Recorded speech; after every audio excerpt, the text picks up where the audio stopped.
shy. Let's get a little closer. I feel like we're like so far away. We are kind of far. Yeah, we're like really far away. Okay. All right, so y'all feeling good now? Sevyn Street's in the building. Y'all good? They were just a little dry before you came in, so. No, not them. Y'all make some noise. All right, so we have so many questions that I want to ask you. Lots of people have given me questions that they want to know, so we're going to do a little mixture, and then also I'm going to take some crowd questions as well. So if you're, make sure you have your question ready at the end. If I pick on you, make sure you're ready. Question on deck, okay?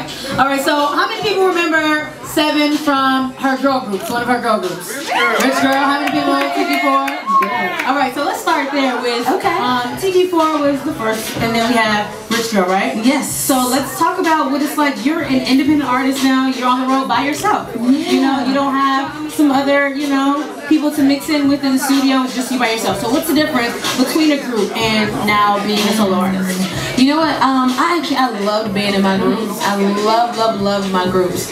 But you know what? Being on your own, it takes a lot of. You have to grow a little bit. Okay. And I don't think that that's a bad thing. I think that I prefer being where I am now only because it challenged me. It made me learn myself. I had to learn how to stand on my own 2 feet.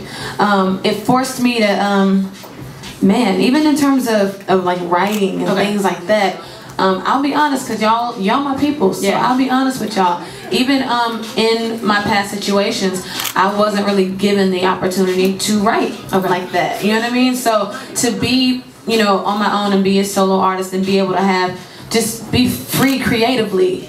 Y'all know me. I know I love to write records. I love to write songs, and to be able to take that love and put it together with being an artist, and I have creative freedom, and nothing feels better than that. So yeah, I love you too. We have so many artists in the building. Do we have any artists? How many artists we got in here? Y'all make some noise. Yeah, how many singers we got in the building?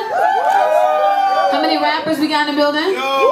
How many producers we got in the building? What about the writers? How many writers do we have in the building? Oh, there we go. So it seems like that's what the majority of the people out here are writers. So they want. I love that. Let's talk about writing. Let's do it. You've written for some of the top artists, okay? So of course it's like, yes, Chris Brown, Ariana Grande, Kelly Rowland. So what's it like writing for some of these big names? We want to know, for the writers, we want to know, do you just like make a song, send it out? Like what's that process like? How do you get your song in the hands of one of these huge artists? There are a couple of different ways that I go about giving songs to other artists.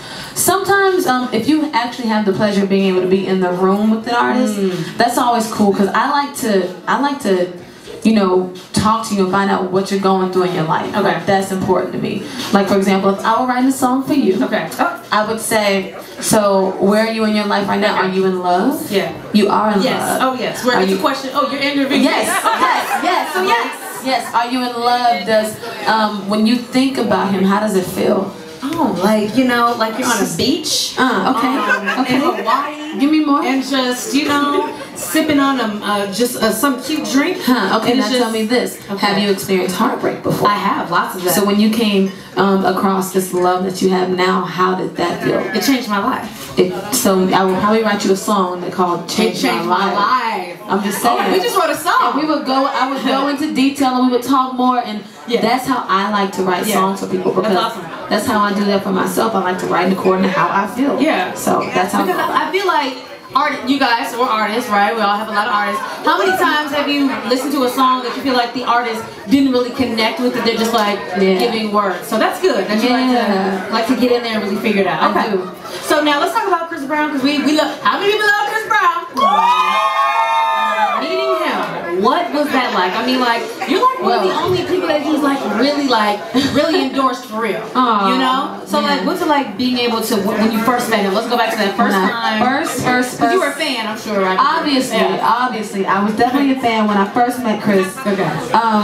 And we had the same management. We were managed by this incredible, phenomenal woman named Tina Davis. And it is Women Empowerment Month. Yes, you know what I mean? It's Women's Month. Shout out to the women. Shout out to the ladies. Give it up for yourselves. Yes. But we were managed by the same woman, and she introduced us. Okay. And it just so happened we actually had a session across the hall from each other one day. Wow. And my session, I was in my rich girl session. Our session was ending, and I looked at Chris. I saw him in the hall, and I was like, "Hey, I heard you're about to start writing. You know, can I come and can I come and write?" Opportunity. And he looked at me. He was like, "Yeah, I'm gonna come and get you." I was like, "All right, cool." So I went, and I'm a writer. I was so excited. I went. I told the girls. I was like, "Hey, Chris said we can come and write. He said we can come write." And I was like, "All right, cool." So ended up going. I sat in the lobby. We waited, and then just like he said that he would, he peeped his head out. He was like, "Hey, yo, we about to start writing." Okay. And that session was my first time being in a real writing session. Actually, Kevin McCall was in there, Tank was in there, Lonnie Burrell was in there. What song were they writing? We were all working on the same record, my God. but I had never seen that before, so everybody was just like throwing lines out. And whenever I would throw out my little line there, and my little line would get rejected. Okay. I would throw out another little line, and that line would get rejected. And yeah, long story short, that was the beginning of, you know, me and Chris writing together, because I never stopped throwing out lines. Okay. And here we are 5 years later, and you know, I threw out lines. I got actually a lot of fans don't know that I actually really was there while he was recording Graffiti. Okay. And I didn't get any placements on Graffiti, but I was able to be around him and figure out what type of melodies he likes, what type of concepts he likes, and just how, you know, musically where he was. Okay. So when it came time for Fame and Fortune, I was still around writing with him, and ended up, you know, getting 7 placements on Fame, 7 placements on Fortune. That's awesome. And duets, and the rest is 7 Chris Brown. Of course.